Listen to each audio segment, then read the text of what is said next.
Bonjour, bonsoir tout le monde. 3 jours passés, Donald Trump a fait pression sur chef conseil électoral Georgien. Yon façon pour le dans qui manière li ka fait pour ta ka prendre élection net dans Joe Biden, mais ça pas passé.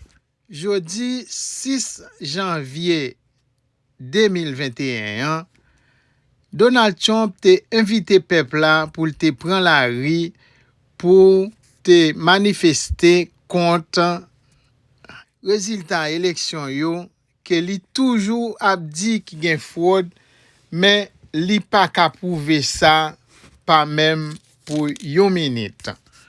Vin gade qui ça Donald Trump fait à cause li qu'elle gagne pour le rester sous pouvoir. Juste avant, ou même qui peut abonner à la chaîne là, nous espérons qu'il va faire ça le fin regarder vidéo. Merci en pile. Ou même qui te abonné à la chaîne là, pas oublier quitter un petit like avec un petit commentaire pour nous. Le fin li vidéo. I just want to find 11,780 votes.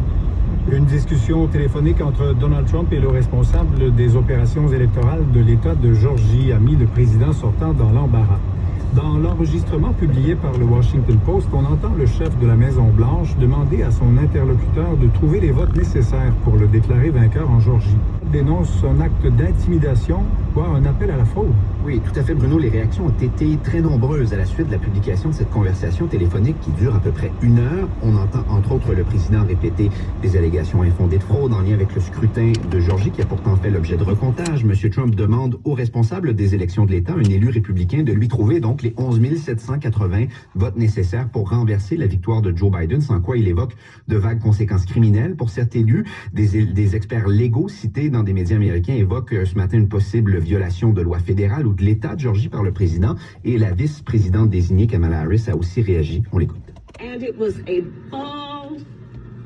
bald-faced, bold abuse of power by the president of the United States. Madame Harris qui parle donc d'abus de pouvoir de la part de M. Trump. Se rendre en Georgie aujourd'hui pour soutenir les 2 candidats républicains au Sénat. Oui, voilà, parce qu'il y a élection demain. Les 2 sièges de sénateurs de Georgie sont en jeu. M. Trump ira ce soir encourager ses partisans à appuyer les sénateurs républicains sortants. Et Joe Biden, le président désigné, ira lui aussi en Georgie. Il va s'arrêter à Atlanta aujourd'hui pour appuyer évidemment les candidats démocrates. L'enjeu, il est grand pour lui. Le parti de M. Biden a besoin de 2 victoires en Georgie demain pour s'assurer que le Sénat ne sera pas contrôlé par les républicains au cours des 2 prochaines années. Encouragé par le président lui-même, quelques heures plus tôt. Nous n'abandonnerons jamais, nous ne concéderons pas la défaite, dit-il, devant des dizaines de milliers de personnes venues lui demander de rester en poste. We're going to walk down Pennsylvania Avenue. I love Pennsylvania Avenue. And we're going to the Capitol. Nous allons marcher sur Pennsylvania Avenue, nous allons au Capitole, nous allons reprendre notre pays. Madam Speaker, members of Congress. Pendant que Mike Pence préside la séance du Congrès pour certifier les résultats de l'élection, des extrémistes s'avancent sur les marches du Capitole et passent la sécurité. Une partie de la horde, une fois à l'intérieur, se retrouve devant un policier complètement seul. Des échauffourées éclatent, la foule veut entrer dans les chambres du Congrès.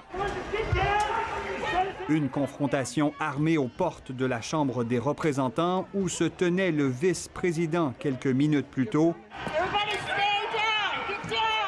Des élus se cachent sous leur siège, d'autres sont évacués. Un représentant républicain, une fois en sécurité, envoie sur Twitter un message à Donald Trump. We have got to stop this. Mr. President, you have got to stop this. You are the only person who can call this off. Alors que d'autres décrivent la scène au téléphone. Si cela se produisait n'importe où ailleurs dans le monde, affirme cet autre élu républicain, nous dirions que c'est un coup d'État.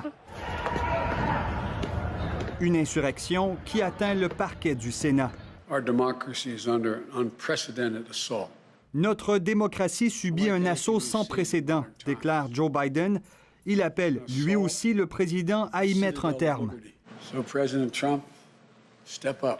Il répond finalement dans une vidéo préenregistrée publiée sur son compte personnel. I know you're hurt. We had an election that was stolen from us. Il invite ses partisans à rentrer chez eux, mais répète que l'élection était frauduleuse. Le message a été carrément effacé par Twitter, une première. Let's get back to work.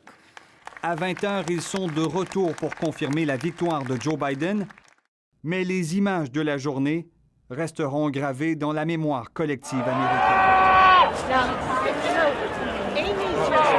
I don't want to let it touch the ground, but I can't desecrate it any more than those bastards did. We're in the Capitol trying to protect the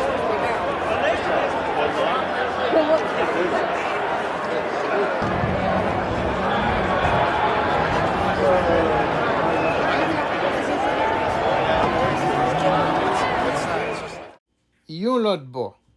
Yon très bonne nouvelle là pour Joe Biden, mesdames et messieurs, parce que c'est Parti démocrate là qui remporté élection qui t'a fait dans Georgie pour yo te gagné 2 sièges dans Sénat.